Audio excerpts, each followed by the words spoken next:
The Lord be with you. A reading from the Holy Gospel according to Mark.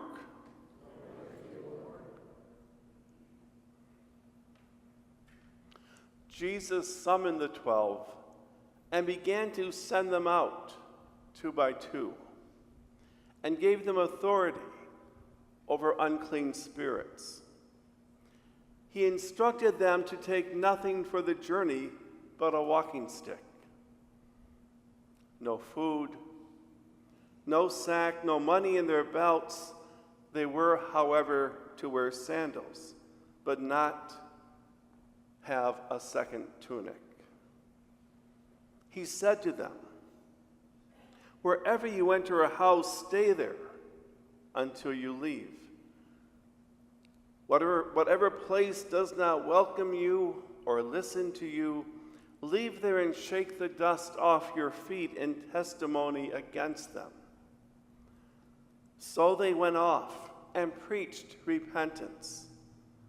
The 12 drove out many demons, and they anointed with oil many who were sick and cured them. The Gospel of the Lord. Praise to you, Lord Jesus Christ.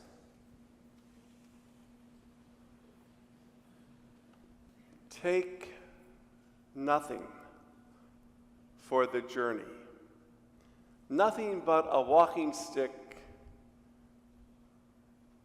and a pair of sandals.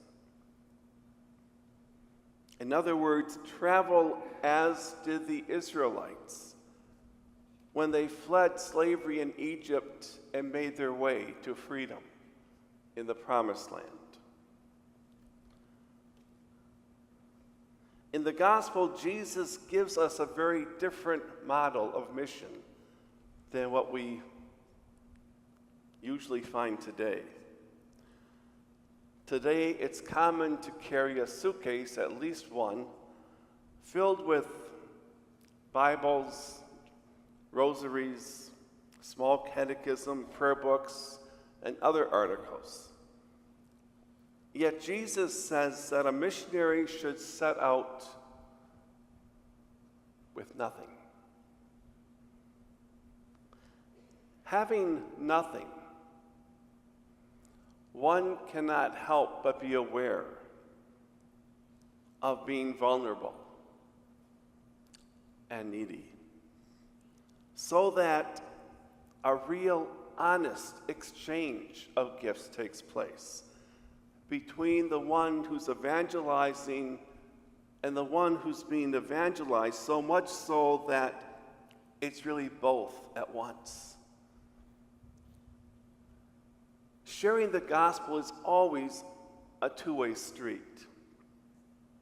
If we let go of our baggage, our defenses, our biases, and our ego, then we are both the one evangelizing and the one being evangelized. Take nothing for the journey.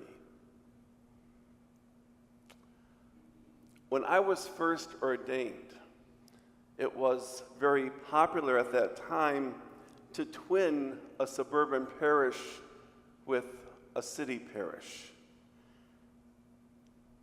And to our credit, suburban parishes were all ready and excited to help out the city parishes.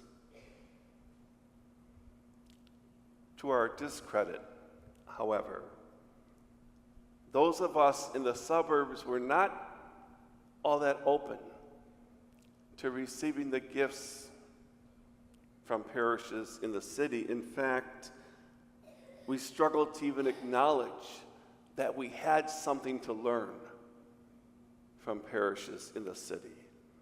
And so that effort kind of simply withered and fell apart. Take nothing for the journey. Several years ago now, when I traveled to Haiti with John Messina and a few others, I found mealtime to be one of the most awkward moments. In addition to the daily staple of rice and beans, which was very delicious, prepared a little differently each day, a couple days there was a small platter with a few pieces of chicken. We know that our hosts intended that for us.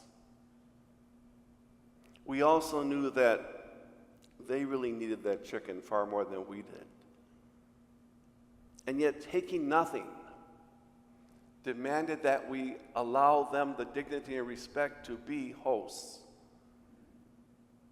And so we set aside our ego and our privilege and honored their hospitality, even if it felt awkward and wrong to do so. Take nothing for the journey. Speaking of Haiti, what does our faith say to immigration? Our faith, the gospel, Jesus himself tells us to welcome the stranger and the immigrant. I don't know if that means having no borders, but it does mean that if we choose to severely restrict immigration or to build walls, then we have a question to answer. What do we as people of faith say to our sisters and brothers, literally sisters and brothers, because most are Catholics like us, who are fleeing poverty and oppression and death squads and drug lords? Clearly, faith tells us that we cannot simply build a wall and turn away and close our ears and our eyes and our hearts and pretend we just don't see. Take nothing for the journey. Our faith is inconveniently, consistently pro-life. From conception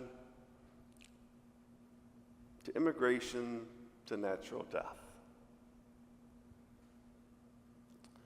Pastorally, I know that most women do not approach the reality of abortion easily. I've learned that most women in that position find themselves to be literally in a hellish place between a rock and a hard place, a horrible experience that as a male I'm grateful I'll never have to go through. And I do know that a woman in that position does not need to hear words of judgment, let alone condemnation. She needs people who will set down their baggage and hear her story. Come to be open to her pain and uncertainty, her fear, her isolation. Take nothing for the journey. My favorite theologian, the late Juan Luis Segundo, said that the first step in evangelizing is to listen, which he then rightly added, is something the church does not do. You don't need to listen when you think you already have the answer. And yet, of course, the Second Vatican Council recognized that we don't always have the answer. In the Vatican II document Gaudium et Spes, number 16, the council stated, quote, Christians are joined to others in the search for truth and for right solutions to so many moral problems that arise both in the life of individuals and from social relationships, end quote.